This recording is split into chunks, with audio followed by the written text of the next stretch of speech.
Look, there's a number of issues which are very, very important, and one cannot underestimate the fact that His Majesty's government and Rishi Sunak has worked extremely hard to try and move things in a climate when we were told there would be not an inch, not a single dot or comma would be changed in the existing protocol, and it now turns out, well, actually it can be changed.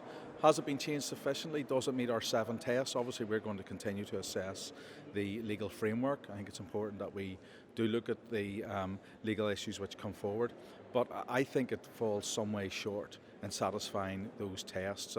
That's my gut instinct, and I want to be positive about it. I want it to try and find somewhere that would allow us to see change, but my gut instinct is that it falls some way short, and therefore, whilst the Prime Minister continues to have a protocol effectively that will be still in operation, that will effectively still see ECJ rule in Northern Ireland, that will still see us subject to single market rules as opposed to fully UK rules.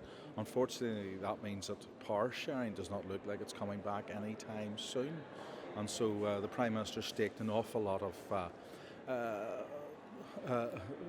all his eggs in one basket, hoping that he was going to get this power sharing deal back in place. I don't think that is the case, and I think that must be worrying for him. But we will look at the legal text and we will study it thoroughly, and I know my party and my party leader will want to give a thorough answer, but my gut instinct is that. The Stormont break obviously is supposed to allow Northern Ireland to have some form of veto on EU laws being enacted in Northern Ireland, and obviously that could only be enacted if a power sharing agreement was set up again. Is that not an incentive to get back into a power sharing agreement? Well, it also has to have what's called a petition of concern operational, and of course through this place they're trying to remove the operation of the petition of concern in Northern Ireland. It's like being told you have a handbrake, but by the way, it's in the boot of the car under the spare wheel and it's impossible to pull. So if a handbrake that is out of reach and impossible to use, it's not actually a handbrake. And it doesn't reverse the issue of consent. It still means to say that consent means that there remains a veto for the status quo, i.e. the status quo of the existing protocol, not the status quo of where we were prior to the protocol. I must quote back to what Ursula von der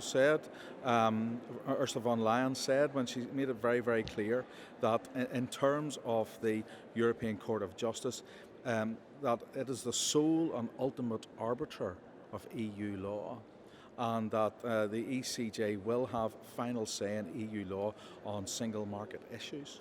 And irrespective if you have this handbrake or not, if the courts remain the sole arbiter, we are subject to EU law.